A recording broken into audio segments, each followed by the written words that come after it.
Torah isn't just laws and stories. It's a spotlight pointing to Jesus. Genesis, the promised seed. Exodus, the Passover lamb. Leviticus, the high priest. Numbers, the living water. Deuteronomy, the prophet greater than Moses. From the beginning to the end, the Torah whispers Jesus in the Torah. Shalom, everybody. Welcome to this week's Journey Through Torah. This week we're in Parsha Massei, Numbers 33 to 36, finishing out this book. Many years, this is combined with the portion right before it, Matot, speaking to the tribes and the leaders. Remember, these are things that are getting ready to get into the land. They're getting ready to get into the promise. As we close this out and get into the book of Deuteronomy, the Varhim, and it's a preparation for the children of Israel who are going into the land. It's like, these are the things we need to remember before you get there, kind of a thing, right? Now, how many encampments did they go through in the wilderness? 42 encampments in the wilderness. But interesting, I don't want to focus on those today. We're going to talk about, even though it's Massei journeys that we're talking about, journeys of the people of Israel, it's not just about the journey. Life is a journey, okay? And we can't just focus on the destination, because if we live life just focusing on the destination, then we're always going to feel like we're lacking. You know, we're never good until we reach the next destination. You know, we're goal-oriented. We have that goal. Nothing wrong with having goals, but our life is not about reaching the next goal.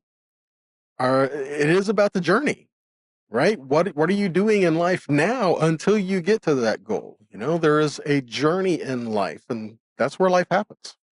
Okay, we're not just living to get to the next thing, to get to the next thing, to get to the next thing. No, we have to live life in the process of that. So we're learning about the journey, but at the same time, we do have to keep an intent towards where we're going. And that's why we're looking for the land of Israel. This was not just part of the journey, not just the destination, but this was the inheritance for the people of Israel.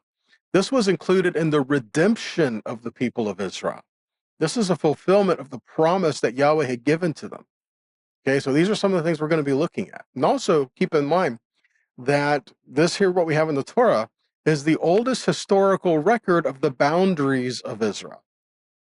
Numbers chapter 34, in other words, is the legal title to the promised land. What are the boundaries? Here they are. This is given by Yahweh himself. And this was saying the eastern border is the Jordan River. So who does the land belong to? First of all, the land belongs to Yahweh. Okay, the whole earth is his and everything in it. The land belongs to him. And he can do with it what he wants. Right? So he said he had the people of Israel to bring to that land. And it is his land. Matter of fact, Psalm 24:1 says, the earth is Yahweh's and all the fullness thereof, the world and all those who dwell in it. Okay, it all belongs to Yahweh. Leviticus 25:23 says, the land shall not be sold in perpetuity, for the land is mine. You are strangers and sojourners with me. Even as they go into the land, Yahweh is saying, you don't buy and sell the land, you're like leasing it. The land is mine. Okay, and even then we talk about the Jubilees, which we get into that in a minute, which is also part of the inheritance, the redemption, and the promise. But as they get into that, every 50 years, the people went back to the place of their inheritance, the place of their heritage. So it was a reminder of who they are, where they came from, and what the meaning of their life was. All right, all this coming in together. Numbers 34, 1 and 2. Yahweh spoke to Moshe, saying, command the people of Israel and say to them, when you enter the land of Canaan, this is the land that shall fall to you for an inheritance, the land of Canaan defined by its borders. So again, he's telling them this is where you're going. So Numbers 34 is reiterating Genesis 13 and 15. In Genesis 13, verse 15, we see, all the land that you see, I will give to you and to your offspring forever. I will make your offspring as the dust of the earth, so that if one can count the dust of the earth, your offspring also can be counted. Arise, walk through the length and the breadth of the land, for I will give it to you. Again, Yahweh speaking to Avram, and he says, all this land that you see, I'm giving it to you and your offspring. Now get up and walk through the land. And so everywhere where Abraham walked, Israel is going in, and they will possess the land. Genesis 15:18. On that day, Yahweh made a covenant with Avram, saying, to your offspring I give this land from the river of Egypt to the great river, the river Euphrates. Deuteronomy 11:24 says, every place on which the sole of your foot treads shall be yours. Your territory shall be from the wilderness to the Lebanon, and from the river Euphrates, to the western sea. Joshua chapter 1, verses 3 and 4 says, every place the sole of your foot will tread upon I have given to you, just as I promised to Moshe. From the wilderness and the Lebanon, as far as the great river, the river Euphrates, all the land of the Hittites to the great sea, toward the going down of the sun, shall be your territory. So the borders, the boundary, the inheritance and the heritage of Israel are in the Torah. We learned this coming in together, and it was given for you to grow in and to prosper in and to be his people in. The place of Israel, it's not just a place of history, it's a place of future. It's a place where Yahweh says he will gather all people and all nations too. And so that's another reason why there's such a fight over it. Deuteronomy 10:11-13 says, Yahweh says, arise, go on your journey, and at the head of the people, so that they may go in and possess the land that I swore to their fathers to give them. And now, Israel, what does Yahweh your God require of you? But to fear Yahweh your God, walk in all his ways, love him, serve Yahweh your God with all your heart and with all your soul, and keep the commandments and statutes of Yahweh, which I am commanding you today for your good. And what are the things? One of the things that he commanded you for this day was to go in and to journey into the promise, to go in and walk into the promise that he's given you. Matter of fact, the promise of the land is part of the redemption for the people of Israel.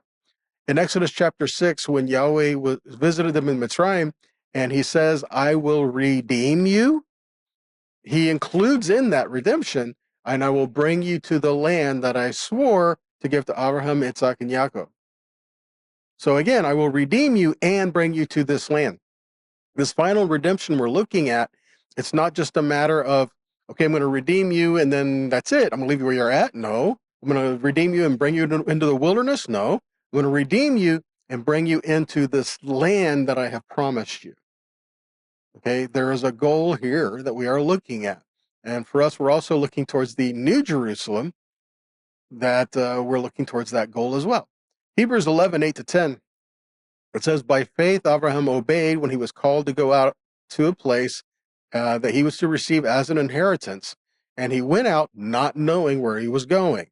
By faith he went to live in the land of promise, as in a foreign land, living in tents with Yitzhak and Yaakov, heirs with him of the same promise. For he was looking forward to the city that has a foundations, whose designer and builder is God. So again, who is that city? What is that city whose designer and foundation and the builder is God? Again, Yerushalayim, I believe we're looking towards the New Jerusalem as well.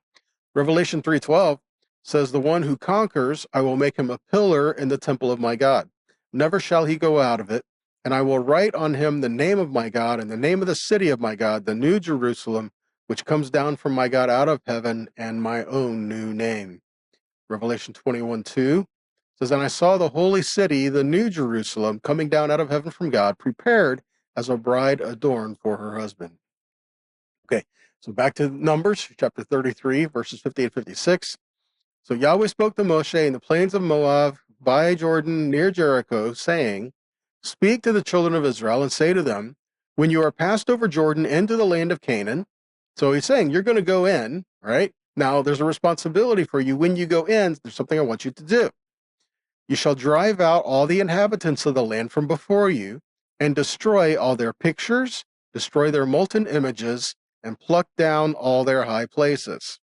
Guys, if we're going to go walk into the promise, we need to dwell in it and not allow the old ways to coexist. In other words, do not mix the holy and the profane.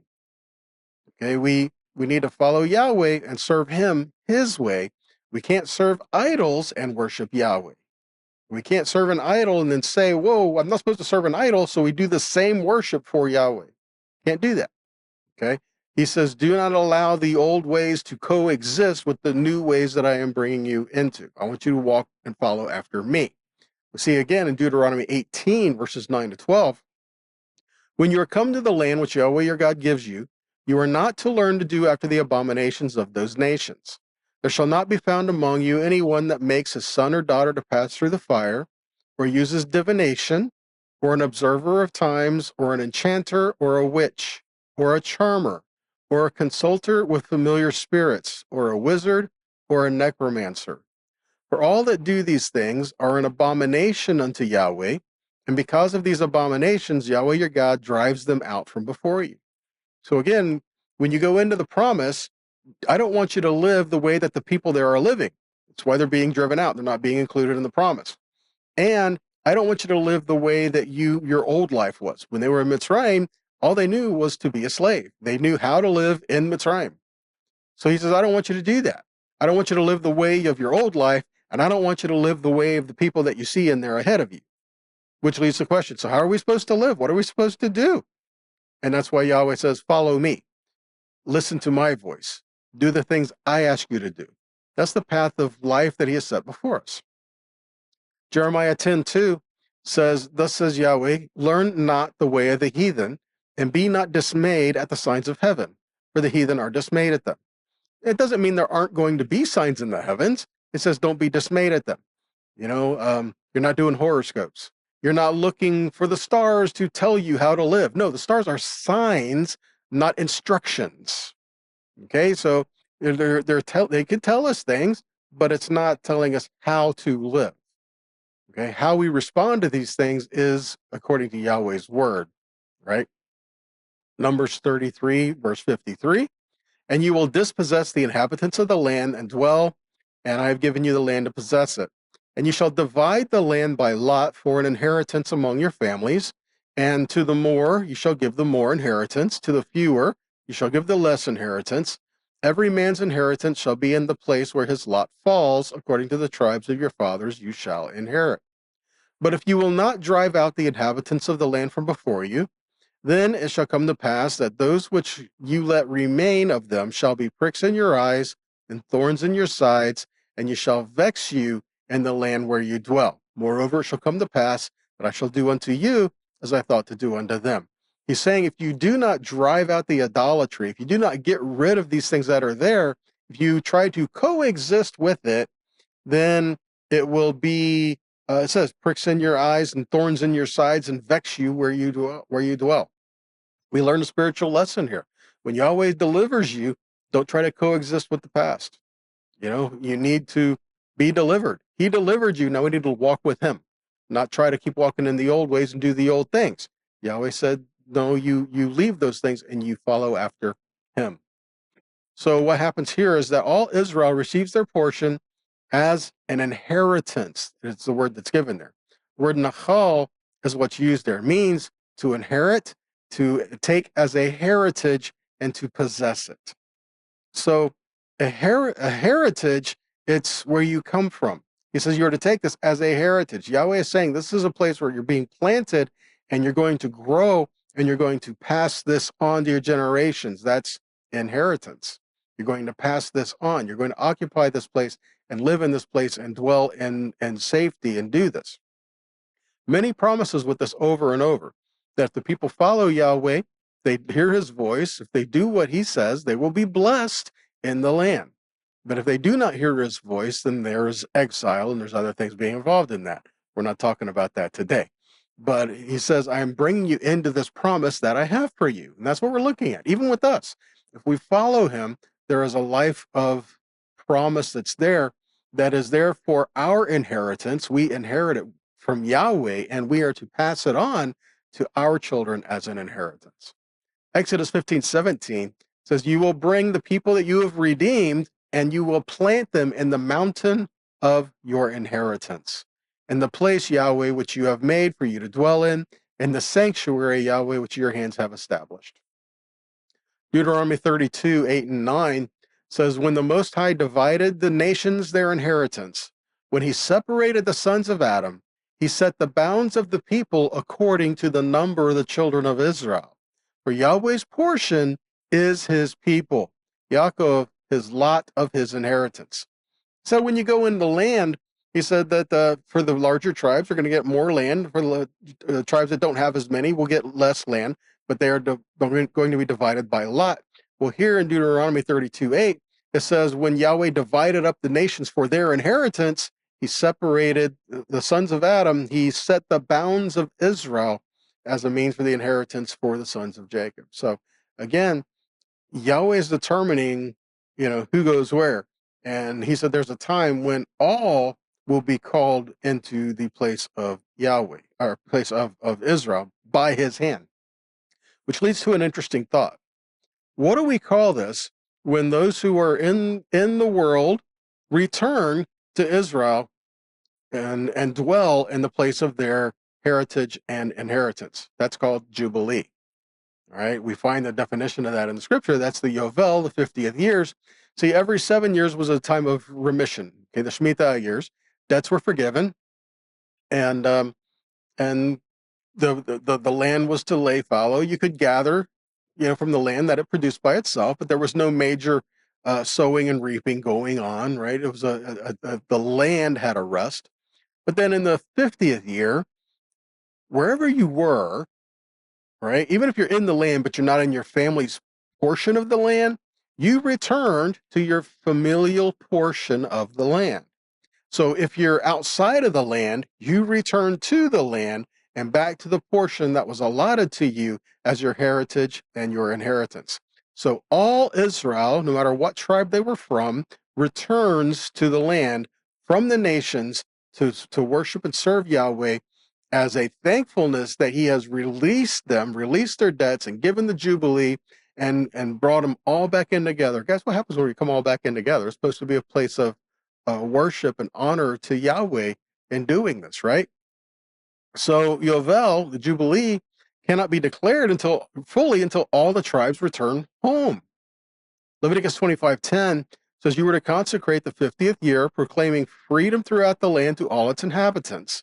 It will be a Yovel for you, and you will return everyone to the land he owns and everyone to return to his family. So it was decreed in the 49th year during the time of Yom Kippur. In other words, a time where atonement was given.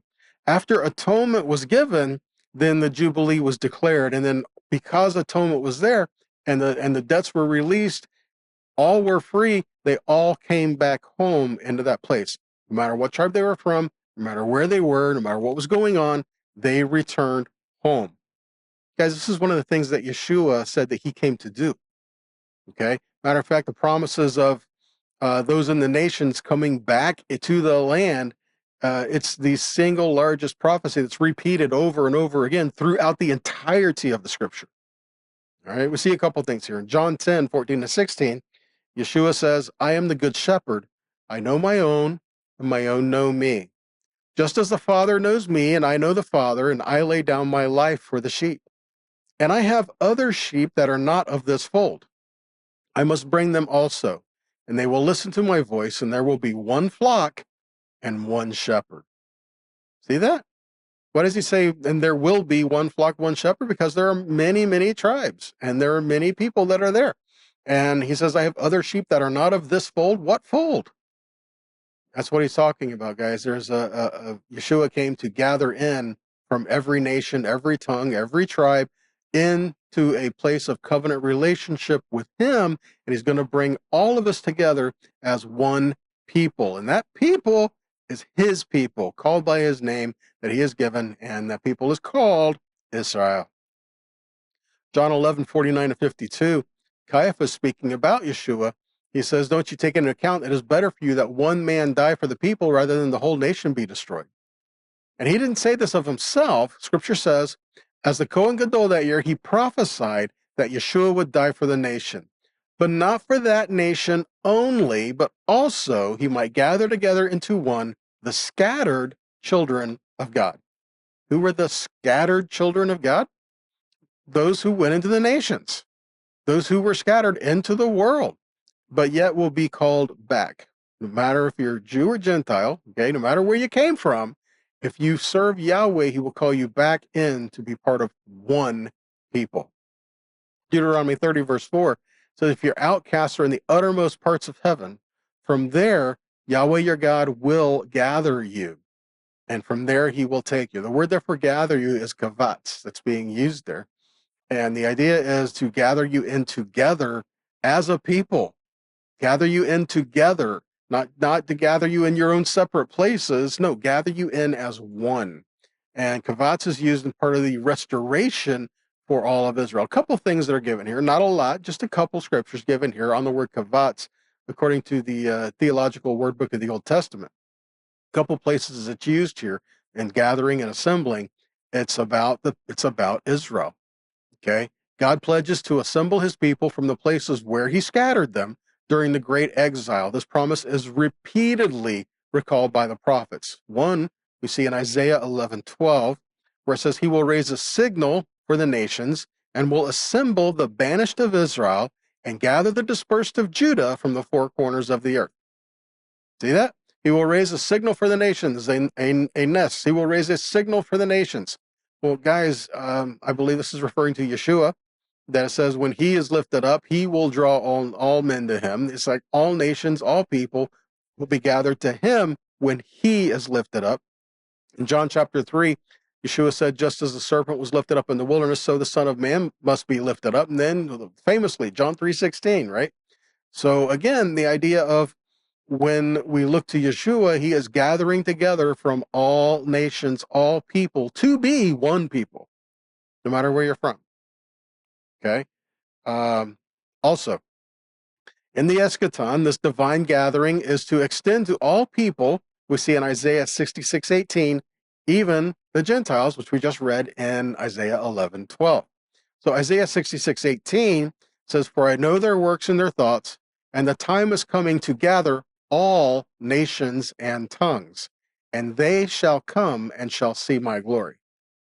See that? Gathering in from all nations and tongues, no matter where you're from, you will be gathered in to be a part of this people.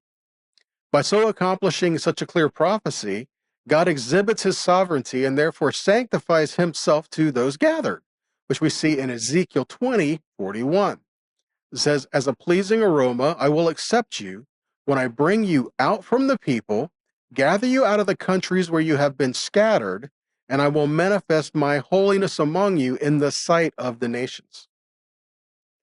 So again, he will bring from wherever you're scattered, from wherever you are, and will bring you in, and he will show his holiness in the sight of the nations, in you, through you. Isaiah 5:26 and 27 says, he will lift up a banner to the nations far off and will whistle for them from the ends of the earth. That word whistle just means like a shrill sound. So they have this cry going forward, this whistle to the ends of the earth, and look, swiftly, speedily they come. None will be weary, and none stumble among them, and none will slumber or sleep. I believe this is talking of a time of restoration that's yet to happen in its fullness. I believe we're talking about resurrection. I believe we're talking about right as Yahweh is judging, he's bringing all of his people in together. He will lift up the banner for the nations. I believe that banner lifted up is Yeshua. It's lifted up for all the nations to gather all people in together. Ezekiel 34:12 and 13 says, as a shepherd seeks out his flock in the day that he is among his sheep that are scattered. Again, giving us examples of that, right? So will I seek out my sheep, and I will deliver them out of all the places where they have been scattered in a cloudy and dark day. And I will bring them out from the people, gather them from the countries, and will bring them to their own land. And where is this own land?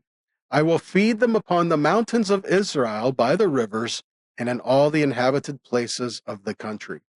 So again, his sheep that were scattered, he will seek out his sheep and bring them back in to their own land, which is in Israel. Ezekiel 37:10 to 14. So I prophesied just as he commanded. The Ruach came into them, speaking of the dry bones, and they stood on their feet, a vast army. And he said to me, son of man, these bones are, see, don't be abstract. He tells us who the dry bones are. The dry bones are the whole house of Israel. Well, the whole house of Israel is not truly the whole house unless all tribes are represented. And again, we also see in Ezekiel, the prophecy of the two sticks, There are others that are not from the tribes that will be joined with the tribes to be part of the people of Israel. So the whole house of Israel consists of all the tribes and all those joined with them. So look, he says, Son of man, these bones are the whole house of Israel. And behold, they say, our bones are dried up, our hope is lost, we are cut off by ourselves. Therefore prophesy and say to them, Thus says Adonai Elohim, behold, this is really interesting, look at this. I will open your graves, I will bring you up out of your graves, my people. I will bring you back to the land of Israel, and you will know that I am Adonai when I have opened your graves and brought you up out of your graves, my people. I will put my Ruach in you, and you will live. I will place you in your own land, and you will know that I, Adonai, have spoken, and I have done it. It is a declaration of Adonai. Again, Yahweh is saying in this redemption, in the final redemption of everything, even when I bring you up out of your graves and I will gather you all in together, I'm bringing you back to Israel. Ezekiel 47, 21 to 23 says, You are to divide the land for yourselves to the tribes of Israel, and so you are to divide it by lot for an inheritance for you and for the outsiders who dwell among you. Whoever bears children among you, they will be to you like the native born of Bnei Israel, the sons of Israel. They will be allotted an inheritance along with you among the tribes of Israel. And in whatever tribe the outsider lives, there you will give him his inheritance. It is a declaration of Adonai. See that? Even someone who is not a descendant of Israel will come in and be a part with the people of Israel. Consider as well, guys, the whole Romans 11, you're grafted in to what? Jeremiah 32, 37 to 41 says, See, I will gather them out of all the countries where I have driven them in my anger, my fury, and my great wrath, and I will bring them back to this place and cause them to dwell securely. They will be my people, and I will be their God.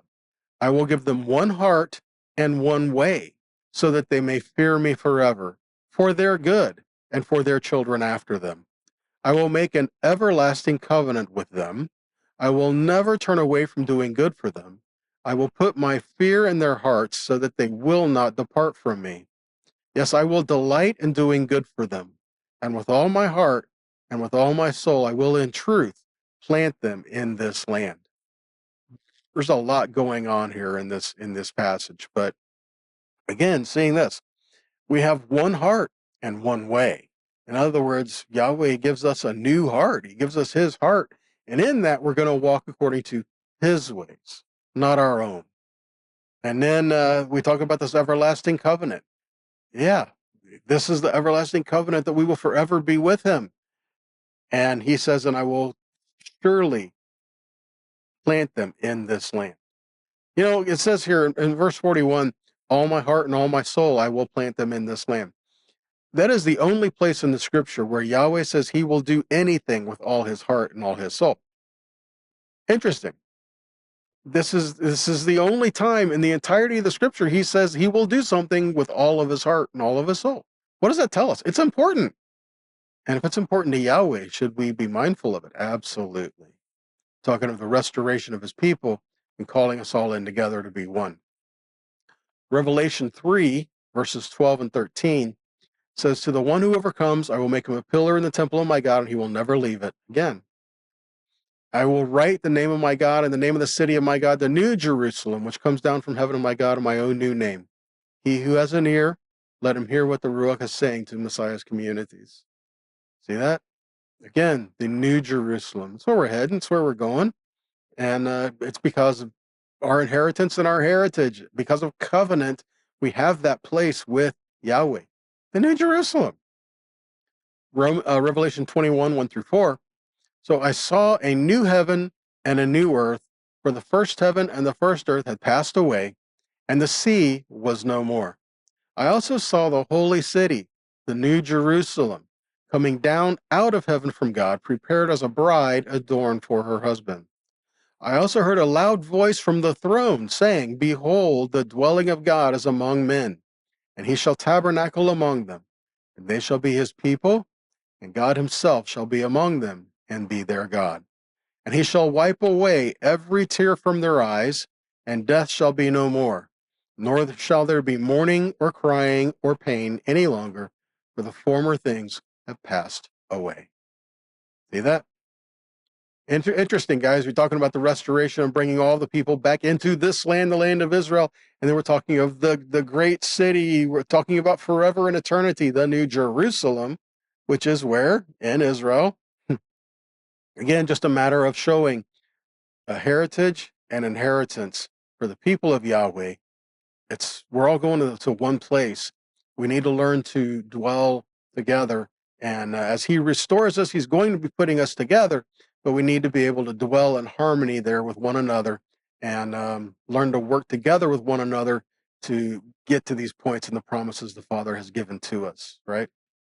Okay, that's all I have for you today, guys. I hope this has been encouraging to you, been a blessing to you. And if this has, then please share it. Whatever avenue you watch or you listen to these teachings, if it's been a blessing to you, share it. It's going to bless somebody else, right? And if this has been a blessing to you, then please consider making a donation to help us continue making these videos to help put them out there. We can only do that because you equip us to do so, all right? So until next time, be blessed and be a blessing. Shalom. Thank you for watching Jesus in the Torah. If you would like, subscribe, and share these teachings with your friends. For more resources, please visit HFF.church and visit our campuses in Oklahoma City and Dallas on Saturdays. Remember, everything points to Jesus.